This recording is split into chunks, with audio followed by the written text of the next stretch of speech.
Dans les questions récurrentes posées à Léon, comment rincer les drèches? De manière effectivement à atteindre l'objectif ultime de la phase de rinçage dans le brassage, c'est récupérer la totalité des sucres de manière à pouvoir ensuite, lors du transfert vers l'ébullition, obtenir un mou avec le maximum de densité par rapport à l'objectif poursuivi. Plusieurs facteurs à prendre en compte dans le rinçage des drèches. Sur la température, il existe une école effectivement qui évoque le rinçage à froid. Il y a notamment une célèbre expérience de Brûlosophie. Il y a la brasserie du Vallon qui a écrit pas mal de choses autour du sujet. Sachez que Léon est un adepte du rinçage à chaud. Pourquoi? Simplement parce que ça vous garantit deux choses. La première, une excellente solubilisation des sucres au rinçage, donc une capacité de récupération des sucres dans vos drèches qui est maximisée. Et surtout, le deuxième point, ne perdez pas de vue que vous allez devoir monter à l'ébullition.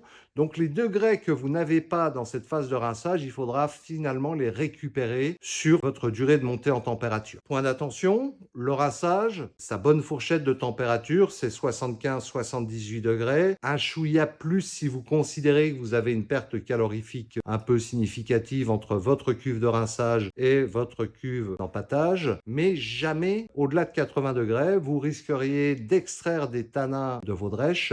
L'extraction de tanins, sa traduction gustative, c'est une astringence de votre bière. Deuxième élément, au-delà de la température, c'est la manière dont vous rincez. Votre objectif, c'est de permettre l'écoulement uniforme sur la totalité de votre gâteau de drèche. Vous pouvez utiliser une multitude d'accessoires pour ça. Vous avez des choses dédiées, des sparges de tout type. Vous en avez chez Brutul, vous en avez ailleurs. Vous avez des adeptes de la pomme d'arrosoir, de la pomme de douche. L'essentiel, c'est d'avoir un rinçage continu, uniforme, mais surtout qui ne crée pas des chemins préférentiels d'écoulement. C'est-à-dire des espèces de crevasses qui se formeraient dans votre gâteau de drèche et qui feraient que votre eau de rinçage coulerait directement et rapidement dans votre mou qui serait ensuite transféré à votre cuve d'ébullition. Donc, rinçage 75-78 degrés, rinçage tranquille et uniforme, c'est pour vous la garantie d'obtenir la meilleure densité que vous puissiez obtenir. Dans une prochaine vidéo, je vous dirai quelques mots sur les facteurs qui peuvent venir rendre votre rinçage difficile, que ce soit les caractéristiques de votre malt, que ce soit le type de malt que vous utilisez